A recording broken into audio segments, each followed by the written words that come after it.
आज तक मैंने संजीवनी विद्या के बारे में सिर्फ सुना ही था, लेकिन आज मैं गुरु शुक्राचार्य को उसका प्रयोग करते देख भी रहा था।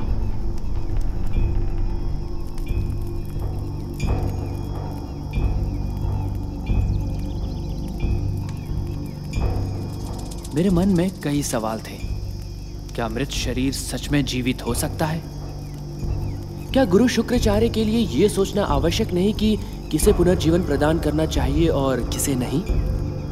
क्यों सिर्फ दानव ही इस विद्या का लाभ उठा रहे थे? क्या संजीवनी में सचमुच इतनी शक्ति थी कि वो हर बार सफल हो?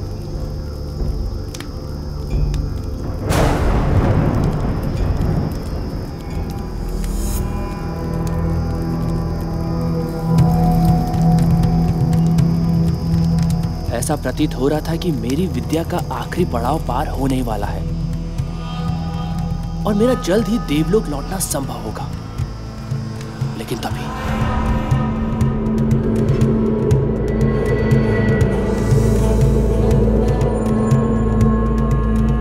पौराणिक कथाओं में देवलोक के रहने वाले देव हैं और दानव लोग जो हैं वो पूरी सृष्टि में तीनों लोक में उधम मचाते थे, उद्दंड थे। एक ही परिवार के सदस्य होते हुए भी गुणों में एक दूसरे से भिन्न थे। देवता लोग सदाचारी थे, विचारशील थे, भले लोग थे और दानवों के रूप में उत्पाती लोगों की कल्पना की है जो बिना आगे पीछे छोड़े सोचे दूसरों को परेशान करते थे। तो सज्जन लोगों का मतलब है देवता और दुर्जन लोगों का मतलब है दानव, जो अपनी शक्ति का नाजायज फायदा उठाते हैं।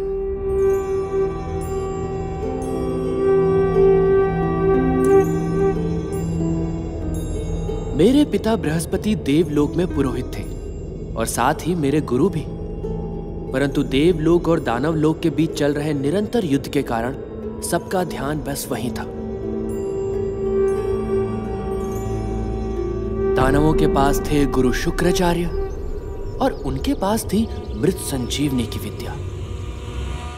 भारत में एक सप्तर्षि की कल्पना की गई है जो उस समय के धर्मज्ञाता गणे जाते थे। वो 7 ऋषि थे। उन 7 ऋषियों में थे एक अंगिरस, एक भृगु भी थे। तो भृगु ऋषि के पुत्र थे शुक्राचार्य और अंगिरस के पुत्र थे बृहस्पति। तो जब शुक्राचार्य वयस्क हुए, जब अध्यायन का समय आया, तब वो जाकर के अंगिरस के पास विद्याभ्यास करने लगे, शायद अपने पिता के कहने पर या स्वयं। वहाँ पर बृहस्पति के सहपाठी बन करके वो पढ़ रहे थे अंगिरस के पास, और तब उन्हें शायद ऐसा लगा कहीं पर कि बृहस्पति की और अंगिरस का अधिक ध्यान है और मेरी और कम है। इस वजह से कुछ समय बाद कुछ हताश होकर, कुछ अपमानित होकर के वो लौट आए शुक्राचार्य फिर से अपने पिता के आश्रम में। तो ये कथा है। एक समय पर शुक्राचार्य असुरों के गुरु बने और देवासुर संग्राम तो चल ही रहा था, सहस्त्राब्दियों से चल रहा था। तो वृषपर्वा ने आकर के शुक्राचार्य से कहा कि देवता हम पर भारी पड़ने लगे हैं, आप हमारा रक्षण कीजिए। तो शुक्राचार्य ने आश्वासन दिया कि आप चिंता मत करो, मैं किसी प्रकार से शिव की आराधना करके ऐसी विद्या प्राप्त करके आऊंगा जिससे आपका रक्षण हो। और ये कहकर के शुक्राचार्य 1000 वर्ष की तपस्या के लिए बैठ गए कहीं जाकर के। उन्होंने शिव की आराधना की और 1000 वर्ष पूरा होने पर उन्हें शिव ने प्रकट होकर के मृत संजीवनी विद्या दी।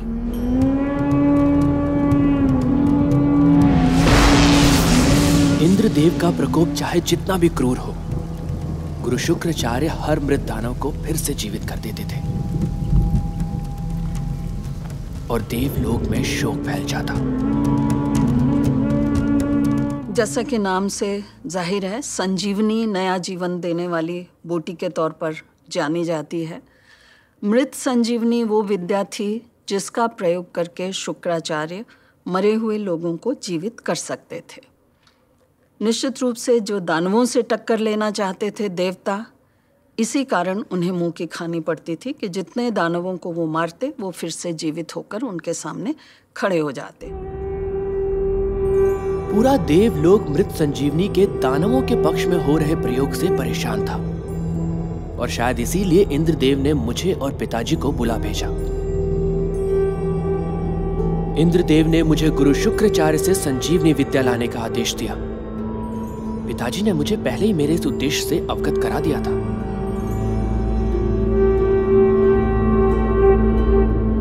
हर राजा गुप्तचर व्यवस्था में विश्वास रखता था, अपने अपने भेदिए रखता था। इंद्र ने भी राक्षसों पर विजय पाने के लिए कच्छ को माध्यम बनाया, तो अपनी ओर से उसने कच्छ से यही उम्मीद की थी कि वो रहस्य हासिल करके लाएगा जो शुक्राचार्य के पास है। लेकिन शुक्राचार्य रहस्य के नाम पर उसे देने वाले नहीं थे, इसलिए वो विद्यार्थी के रूप में जाता है।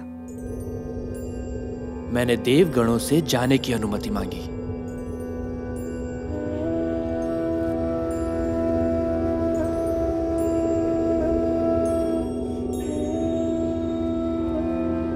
कच्छ बहुत प्रबुद्ध हैं, युवा हैं, सौम्य हैं, सजग हैं, तो उनको लगता है कि ये कार्य उन्हें सौंपा जाना चाहिए। कच्छ उनके इस आग्रह को स्वीकार कर लेता है और विद्यार्थी बनकर दानव लोक में पहुंचता है। कच्छ जा रहा था शुक्राचार्य के पास शोणितपुर। शोणितपुर है जिसे कहा गया है असुरों की पाटनगरी। तो वहाँ पर शुक्राचार्य का आश्रम रहा होगा। तो ठीक शत्रुओं के, दुश्मनों के बीच में जाकर कच्छ को रहना था, तो उसकी तैयारियां भी की होगी। शायद देवताओं ने कच्छ से कहा भी होगा कि तुम जहाँ जा रहे हो वहाँ सिर्फ मृत्यु है, जिंदा वापस आने के लिए तुम्हें सिर्फ तुम अकेले, तुम्हारा सामर्थ्य और कुछ भी नहीं है। ऐसा भी रहा होगा। आज भी जासूसों को ऐसा ही कहा जाता है। चाणक्य के अर्थशास्त्र में भी ऐसे उल्लेख है कि आप जासूसों को जब भेज रहे हो, चरों को, गुप्तचरों को जब भेज रहे हो, तो उनसे उनको वेतन दो, उनको पैसे दो, लेकिन उनको रक्षण मत दो। शत्रु भूमि में उनके रक्षक वो स्वयं है। यहाँ पर भी कच्छ अपना रक्षक था शुक्राचार्य के आश्रम में, और कोई नहीं था।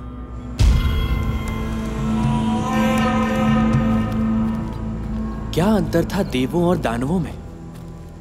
रूप का, सोच का, शक्ति का? नहीं, उद्देश्य का। दानव अपने स्वार्थ के लिए किसी भी सीमा को पार कर सकते थे, देवता नहीं। परमात्मा ने देवों की रचना ही निस्वार्थ कर्म के लिए की थी। गुरु शुक्राचार्य से संजीवनी विद्या प्राप्त करना देवों और दानवों के बीच शक्ति का संतुलन बनाए रखने के लिए एकमात्र उपाय था। मैंने गुरु शुक्राचार्य को अपना परिचय दिया और कहा कि वो मुझे अपना शिष्य बना ले।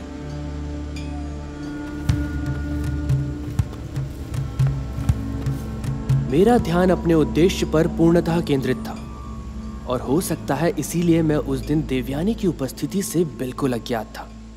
मुझे क्या पता था कि एक दिन देवयानी ही मेरे उद्देश्य तक पहुंचने की अंतिम सीढ़ी बनेगी।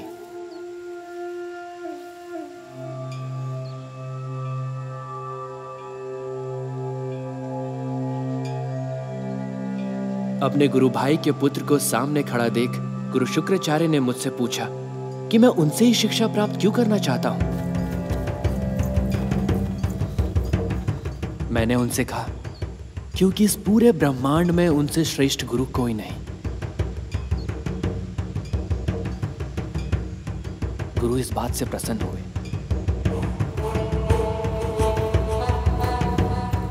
वो मान गए, पर यह बात दानवों को रास नहीं आई और उन्होंने आश्रम में मेरी उपस्थिति का विरोध किया।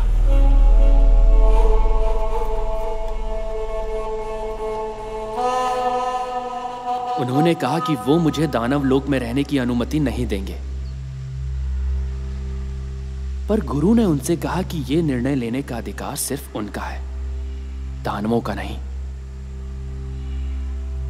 गुरु शुक्राचार्य ने मुझे आश्रम में रहने की अनुमति दे दी, पर उसके साथ ये चेतावनी भी कि दानव लोक में मेरी सुरक्षा मात्र आश्रम तक ही सीमित है।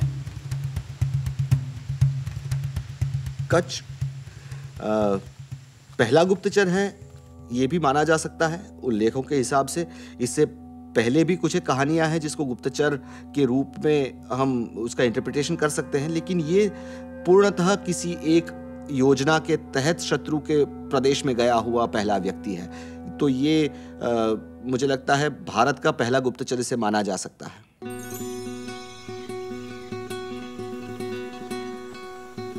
शीघ्र ही गुरु शुक्राचार्य ने मेरी शिक्षा प्रारंभ की।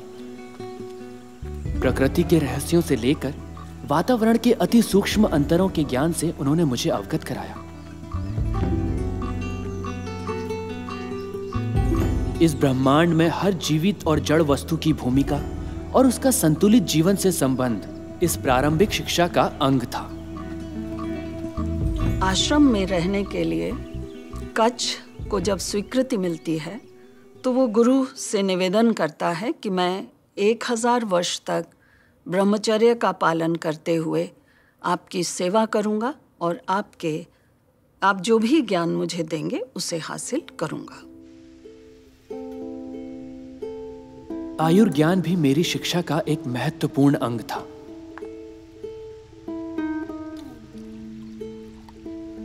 मेरे अंदर बस एक सवाल बार बार गूंज रहा था, आखिर क्या थी मृत संजीवनी की विद्या? एक जड़ी बूटी, एक मंत्र या फिर एक जादुई अनुष्ठान? ये एक पहेली थी जिसका हल मेरे लिए ढूंढना अनिवार्य था। मैंने अपनी सारी इंद्रियां सतर्क रखी थी। क्या पता कब गुरु शुक्राचार्य संजीवनी विद्या के बारे में कुछ कह दें। पर संजीवनी विद्या का रहस्य इतनी आसानी से मिलना संभव नहीं था। यह मुझे बहुत जल्द ही समझ में आ गया। कच्छ बहुत धैर्यवान था और धैर्य के बिना ज्ञान को पाना भी कठिन है। जितनी मेहनत करनी पड़ती है विद्या को पाने के लिए, उतना ही धीरज धरना पड़ता है। आजकल के विद्यार्थियों की तरह 2 साल का या 3 साल का तो कोर्स उस समय हुआ नहीं करता था। गुरु की इच्छा जब होगी, जब वो उचित समय जानेगा, तब अवसर के अनुकूल विद्यार्थी को ज्ञान देता था।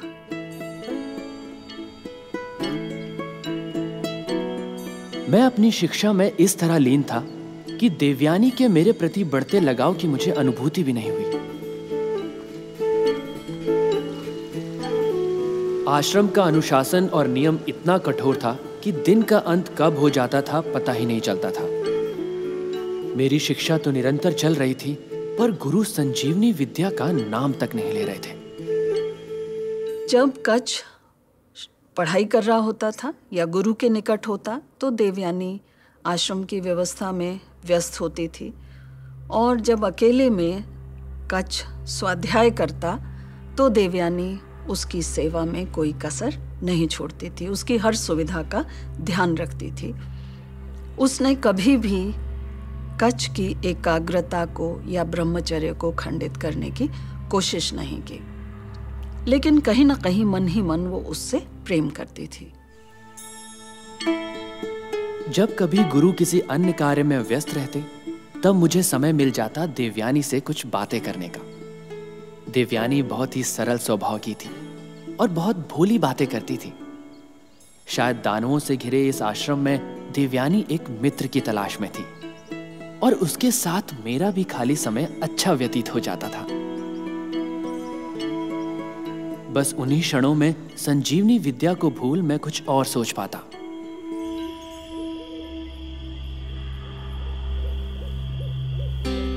धीरे धीरे मुझे ऐसा लगने लगा कि देवयानी मेरी ओर आकर्षित हो रही थी, और सच कहूं तो ये आकर्षण एक पक्षीय नहीं था।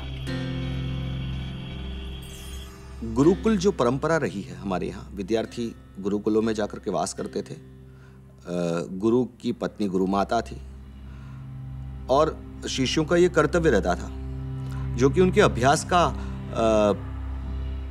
एक भाग रहा होगा उस समय में, कि आश्रम के यानी गुरु माता और गुरु के सारे पर्सनल कार्य, ऐसे गाय चराना या औषधि ले आना या समिध ले आना, ये सारे कार्य भी उन्हें करने होते थे, और कच्छ ने यही किया। मैं धीरे धीरे आश्रम के कामकाज में देवयानी का हाथ बटाने लगा। कुछ समय के लिए मैं भूल गया था कि दानव इसी प्रतीक्षा में थे कि मैं कब आश्रम की सुरक्षा छोड़ बाहर आऊं।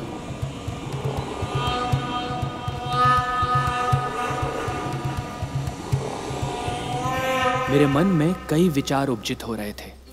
क्या गुरु शुक्राचार्य को पता था कि मैं दानव लोक क्यों आया हूं? क्या देवयानी सचमुच मेरे प्रति आकर्षित थी? सोचते सोचते समय कैसे बीत गया पता ही नहीं चला। सांझ की गोधूली बेला में मेरा उद्देश्य कुछ धुंधला सा रहा था, और जब मैंने आंखें खोली तो मृत्यु मेरे चारों ओर मंडरा रही थी।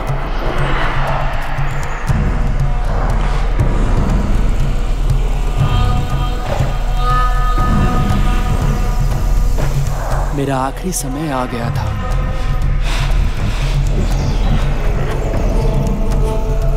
और मृत्यु को अपने समक्ष खड़ा देख मेरे मन में केवल एक ही विचार था कि मैं अपने पिता और इंद्रदेव द्वारा सौंपा कार्य पूरा करने में असफल रहा।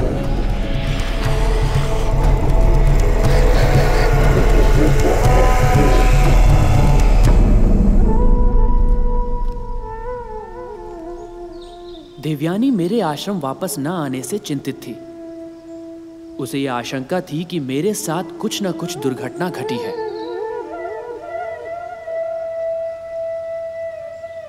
गाय को अकेला वापस आते देख उसने गुरु शुक्राचार्य के पास जाने का निर्णय लिया, परंतु अब बहुत देर हो चुकी थी।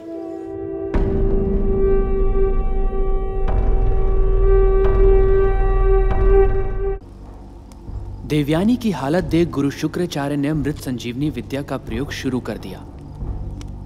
ये वही विद्या थी जिसको सीखने मैं दानव लोक आया था, पर मृत अवस्था में होने के कारण आज मैं ही उसका प्रयोग देखने के लिए वहां उपस्थित नहीं था।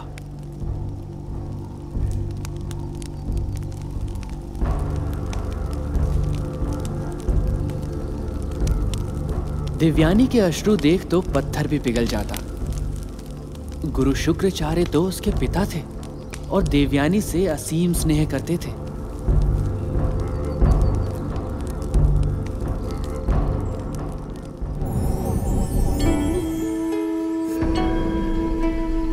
दानवों ने मुझे कोसों दूर मारकर मेरे मृत शरीर को नदी में प्रवाहित कर दिया था, और संजीवनी विद्या ने कुछ पलों में न केवल मुझे पुनर्जीवित किया बल्कि मुझे सीधे आश्रम के अंदर पुनः संयोजित भी कर दिया। क्या यह सच में संभव था?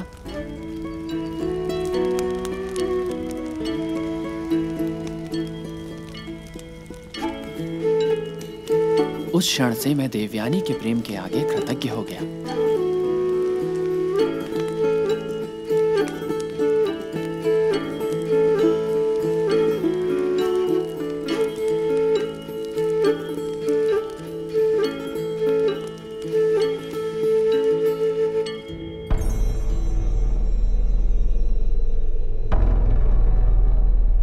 कथा में एक बहुत महत्व की छोटी सी लाइन है, जहां पर देवयानी जब शुक्राचार्य से कहते हैं कि कच्छ को जीवित करो, तो शुक्राचार्य कहते हैं कि ये शिव के पूजक मेरे पास ऐसा कार्य करवाना चाहते हैं जो ब्राह्मणों के योग्य नहीं है।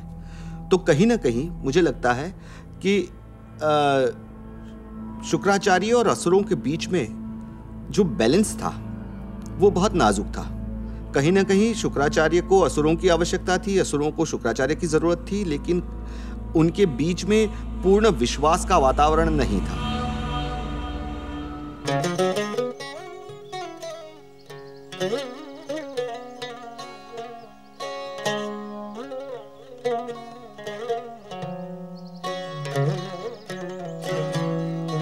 देवलोक में मुझे बताया गया था कि सुंदरता, सुविचार और भावनाएं केवल देवलोक या मानव लोक में ही होती हैं।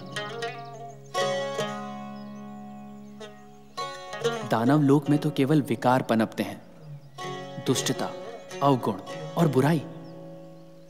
पर यह सत्य कैसे हो सकता था? देवयानी भी तो दानव लोक से थी, दानवों के गुरु की पुत्री।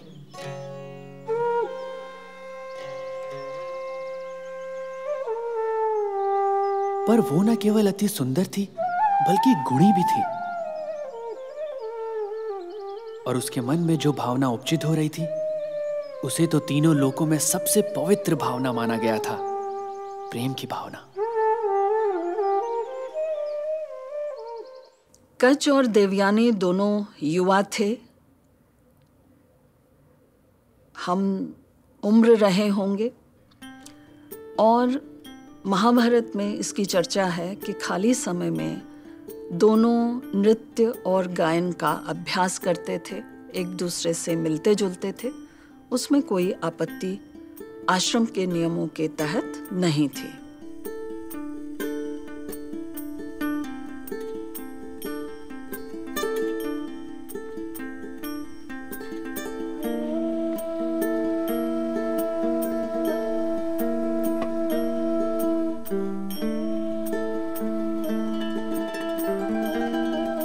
देवयानी का मासूम प्रेम मुझे सम्मोहित कर रहा था।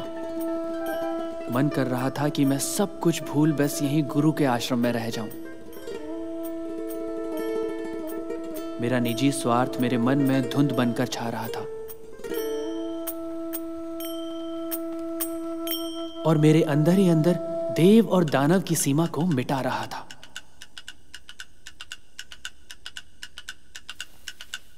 अचानक मुझे आभास हुआ कि क्या मैं भावनाओं में बह रहा हूं? मैं दानव लोक किसी और उद्देश्य से आया था और मुझे वो उद्देश्य शीघ्र ही पूरा करना था। दिन बीत रहे थे, मेरी शिक्षा भी निरंतर चल रही थी।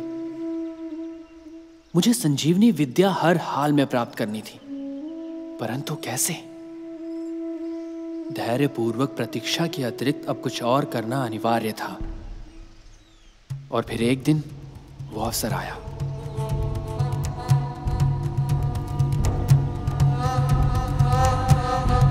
गुरु ने सोचा मैं ध्यान में लीन हूं, पर मेरा ध्यान तो पूर्णतः संजीवनी विद्या की प्राप्ति पर ही केंद्रित था।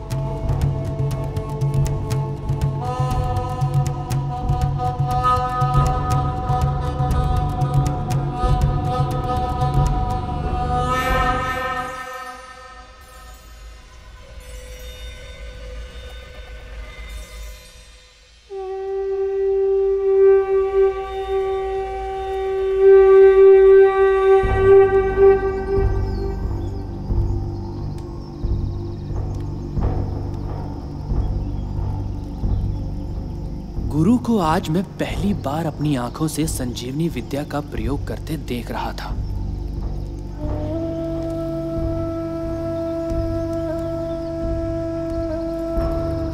क्या इस तरह बिना विचार किए किसी को भी पुनर्जीवन दे देना न्यायोचित था?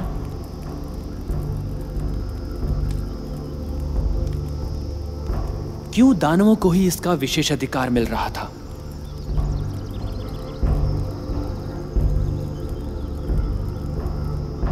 ये सत्य था कि पुत्री मोह से विवश होकर उन्होंने मुझे भी जीवित किया था, पर इस विद्या का लाभ तो तीनों लोकों के प्राणियों को मिलना चाहिए था।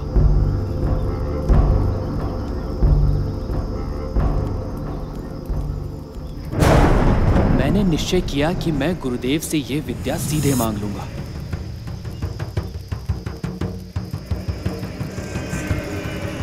परंतु एक बार फिर दानव मुझसे एक पग आगे थे।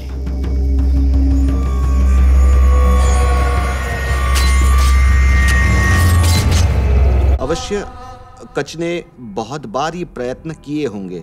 कहीं पर शुक्राचार्य किसी असुर को जीवित कर रहे हैं तो वहां जाकर देखने की कोशिश की होगी। कहीं पर शुक्राचार्य अपनी प्रैक्टिस कर रहे हैं या मंत्र जाप कर रहे हैं तो वहां सुनने की कोशिश की होगी। एक प्रयास निरंतर कच का ये चलता रहा होगा। लेकिन महत्व की बात यह है कि शुक्राचार्य अपनी विद्या को बहुत गुप्त रखते हैं, आखिर तक 500 वर्ष तक गुप्त रखते हैं। और इसी प्रयत्न में कच की मृत्यु होती है। कुछ पाठ में 2 बार, कुछ पाठ में 3 बार।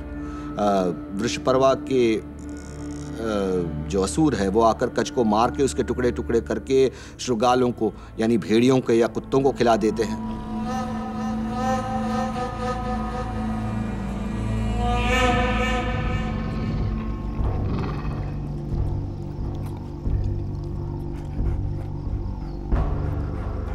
अब की बार मुझे लगा मेरा अंत नित्य है। परंतु चकित करने वाली बात यह थी कि गुरु शुक्राचार्य ने एक बार फिर मुझे पुनर्जीवित करने का कार्य प्रारंभ किया। हो सकता है गुरु प्रारंभ से ये जानते थे कि मैं दानव लोक संजीवनी विद्या पाने आया हूं, या फिर उनके इस निर्णय में देवयानी का कोई हाथ था। सही बात जानना मेरे लिए कठिन था।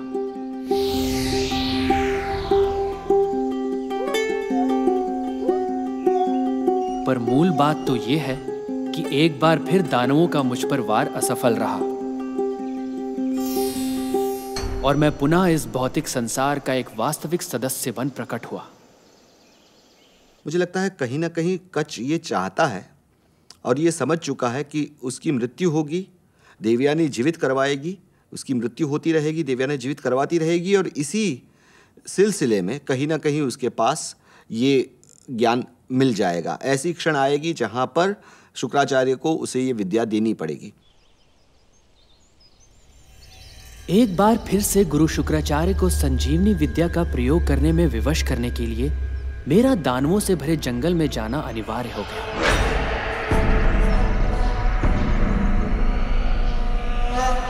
देवयानी के केशों के लिए दुर्लभ पुष्प लाना मेरे जंगल में जाने का बहाना बना। देवयानी चिंतित थी और उसने मुझे जंगल में जाने से रोका, पर मैंने हट की। और फिर ये जानते हुए भी कि मेरे लिए सुरक्षा केवल आश्रम की सीमा तक ही सीमित थी, मैंने एक बार फिर आश्रम की सीमा लांघी। दानव तो प्रतीक्षा ही कर रहे थे कि कब मैं एक बार फिर जंगल में आऊं और वो सदा के लिए संजीवनी पर मंडरा रहे खतरे का नाश कर सके।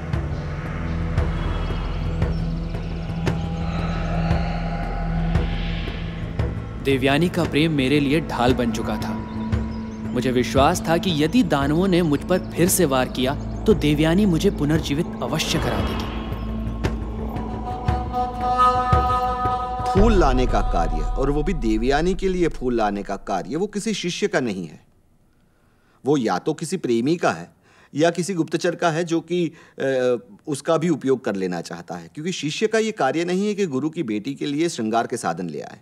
तो महाभारत में स्पष्ट लिखा है कि वो फूल लेने गया है देवयानी के लिए, और वो शायद ऐसा इंटरप्रेट किया जा सकता है कि कच चाहता था कि वो आश्रम से बाहर जाए, इस रक्षण से बाहर जाए, और असुर उसको मारे और शुक्राचार्य उसे पुनर्जीवित करे, और इस सिलसिले में कहीं ना कहीं उसको ये विद्या प्राप्त हो जाए।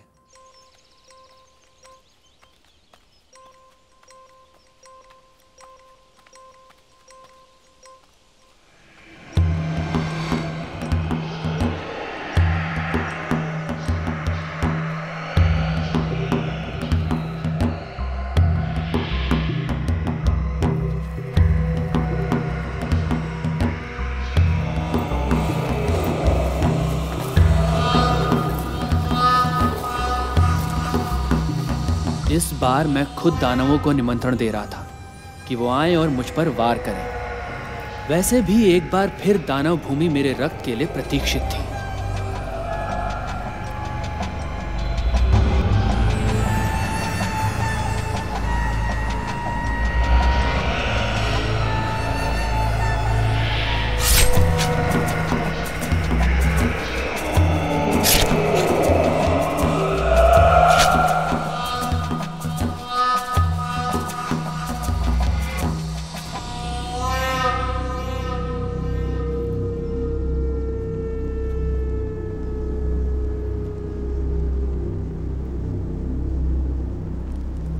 दानवों ने इस बार कोई कसर नहीं छोड़ी और मेरे मृत शरीर को अग्नि की भेंट चढ़ा दिया।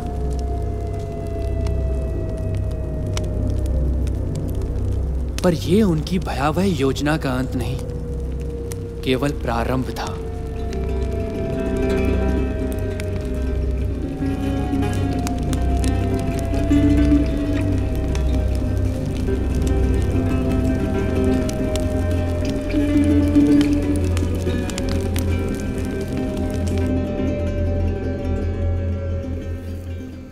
मेरी चिता से एकत्रित की हुई मेरी अस्थियां उन दानवों ने एक मदिरा से भरी सुराही में घोल दी।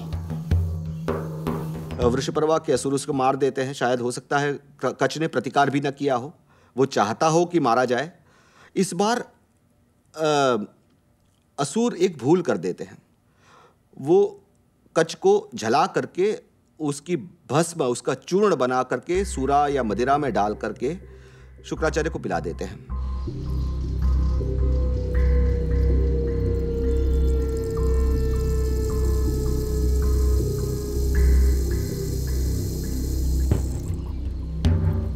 गुरु दानवों की इस योजना से अनजान थे और उन्होंने उस मदिरा का सेवन शुरू कर दिया।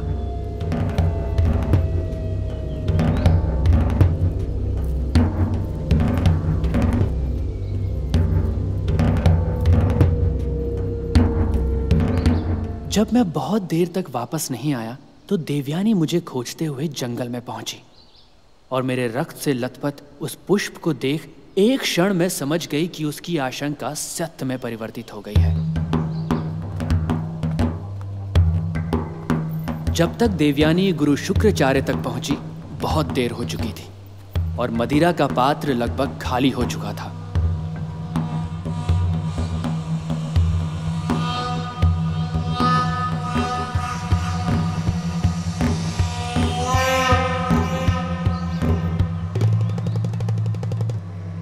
शुक्राचार्य के सामने वो मदिरा पेश की जाती है और राक्षस उसको उत्साहित करते हैं कि वो उस मदिरा को पिए। और जब वो पी जाते हैं तो उस समय तक उनको मालूम नहीं है कि अपने शिष्य को पी रहे हैं।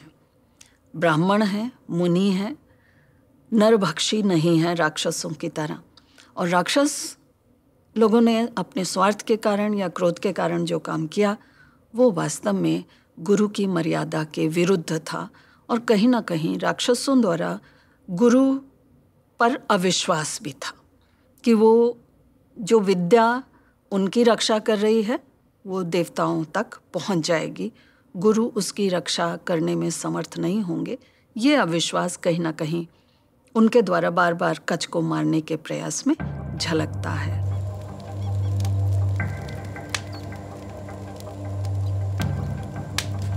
गुरु एक बार फिर संजीवनी विद्या का प्रयोग करने के लिए विवश हो गए, पर इस बार मुझे पुनर्जीवित करना उतना सरल नहीं था। उन्होंने जब मुझसे संपर्क किया तो मुझे अपने पेट में पाया।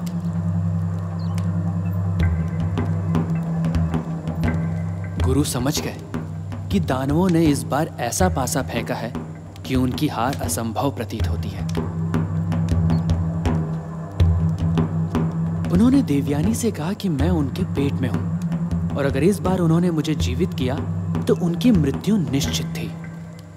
जब शुक्राचार्य के पेट में कच्छ होता है तो शुक्राचार्य के सामने एक दुविधा है, खुद मरे या कच्छ को हजम कर जाए, और कोई रास्ता नहीं उसके पास।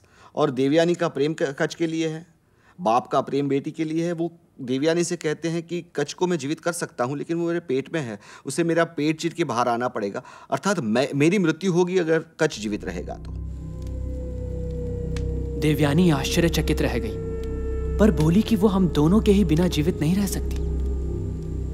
अब गुरु शुक्राचार्य के पास मुझे संजीवनी विद्या सिखाने के अतिरिक्त और कोई चारा नहीं था। दानवों का फेंका पासा उल्टा पड़ गया था। उनकी इस भयावह योजना के कारण गुरु को संजीवनी विद्या का ज्ञान आखिर मुझे देना ही पड़ा।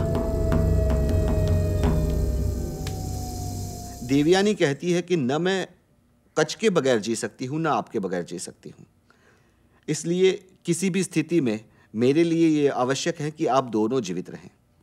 और इसका तोड़ एक ही है कि पेट में रहे कच्छ को मृत संजीवनी विद्या सिखाई जाए और शुक्राचार्य खुद मर करके कच्छ को जीवित करे और फिर कच्छ शुक्राचार्य को जीवित करे।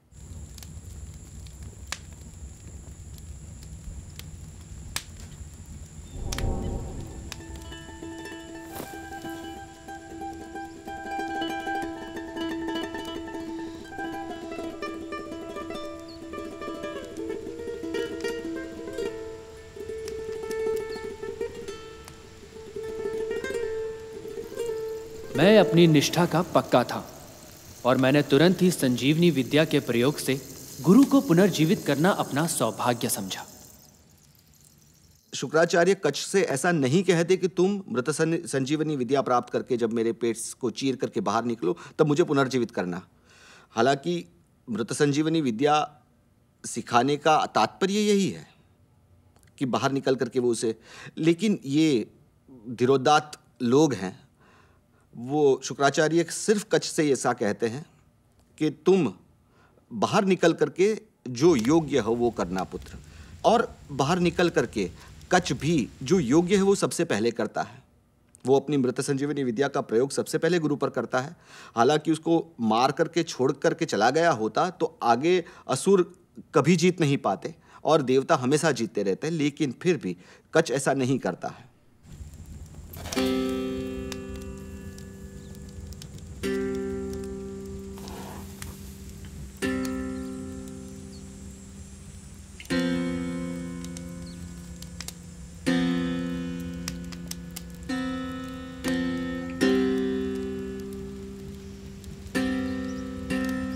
जैसे ही गुरु ने अपनी आंखें खोली, मेरा उद्देश्य पूर्णतः सफल हो गया।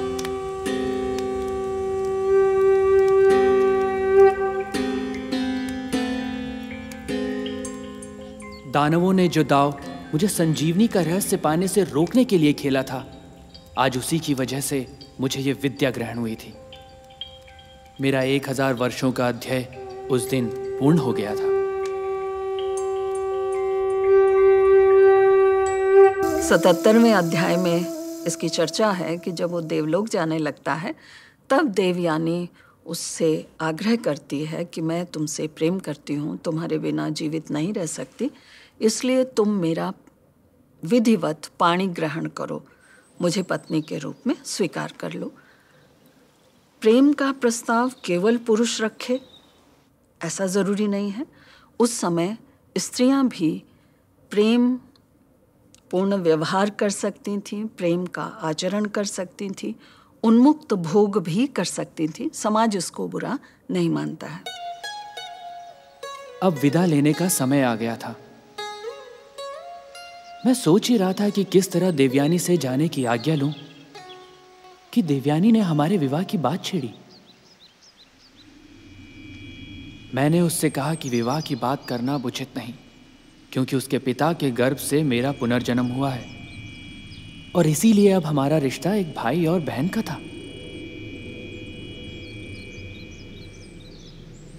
हमारा विवाह अब संभव नहीं था।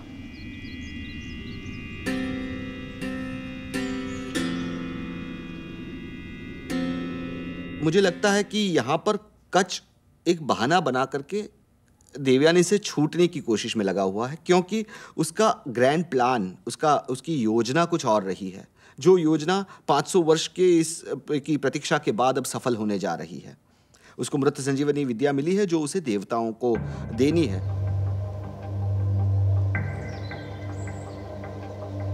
देवयानी एक पल में समझ गई कि मैंने संजीवनी विद्या प्राप्त करने के लिए उसका उपयोग किया। ये सत्य था, पर सत्य ये भी था कि मैं केवल अपना कर्तव्य पूरा कर रहा था। हमारे शास्त्रों में लिखा गया है कि उन्हीं को गुप्तचर बनाया जाए जिसकी वफादारी के विषय में कोई शंका न हो। तो जब कच्छ को इंद्र ने भेजा तब कच्छ की वफादारी के विषय में, उसकी प्रतिबद्धता के विषय में कोई शंका नहीं रही होगी, और वो कच्छ ने कभी अपनी प्रतिबद्धता छोड़ी नहीं है। उसने देवयानी से प्रेम किया होगा, शायद युवान है, सामने युवती है, प्रेम हो गया होगा, लेकिन कहीं पर भी कच्छ ने उसका कोई गलत फायदा नहीं उठाया और कहीं पर भी उसने एक क्षण के लिए भी ये नहीं सोचा कि अब मैं देवयानी से विवाह करके यहाँ रह जाऊंगा।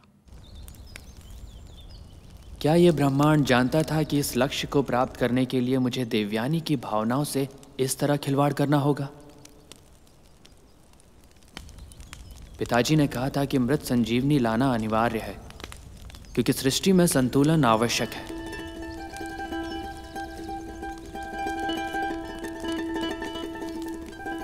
दानव, देव, संजीवनी, इन सब की भूमिका है आने वाले युगों में, और सबको अपना योगदान देना होगा, कभी कभी कुछ खोकर भी।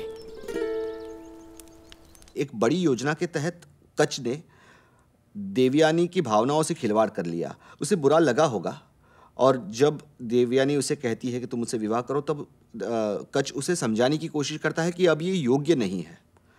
लेकिन ये प्रतिबद्धता की बात है। जब बहुजन समाज के हित की चिंता की जा रही हो, तब छोटे छोटे ऐसे किस्से होते जाते हैं, होते रहते हैं, वो करने पड़ते हैं। किसी एक व्यक्ति की भावनाएं कभी समाज की अच्छाई से ऊपर नहीं हो सकती।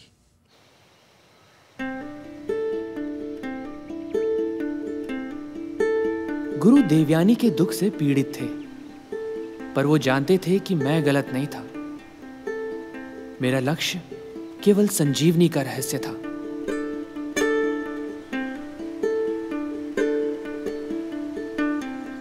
अगर उसे पाने का रास्ता देवयानी के अश्रुओं का कारण बना, तो वो मेरा दुर्भाग्य था।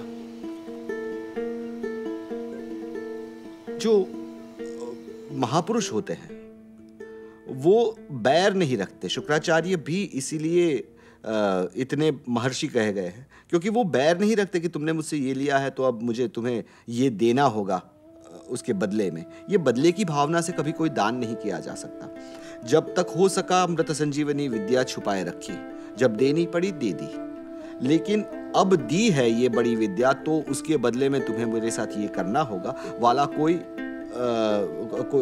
ऐसी कोई बैर भावना शुक्राचार्य के दिल में नहीं दिखाई गई है।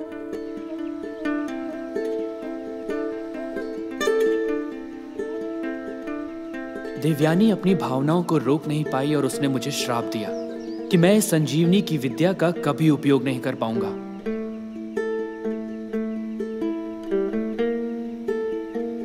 उसका क्रोध गलत नहीं था, इसलिए मैंने उससे नम्रतापूर्वक कहा कि मैं इसे किसी और को सिखा दूंगा। गुरु और देवयानी को छोड़ मैं फिर से देवलोक की ओर चल पड़ा। परिवर्तन सृष्टि का नियम है और समय इस परिवर्तन का एकमात्र साक्षी। आने वाला समय ही यह निर्णय करने वाला था कि सृष्टि में मेरा नाम किस प्रकार से स्मरण होगा।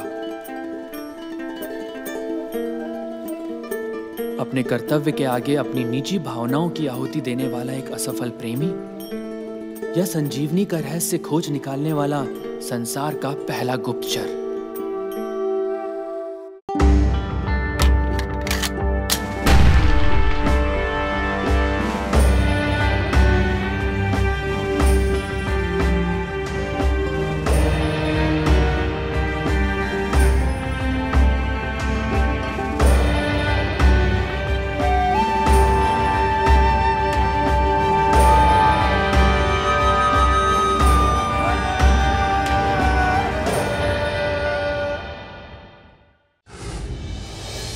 Like, share, subscribe and click on the bell icon to never miss an update from Epic.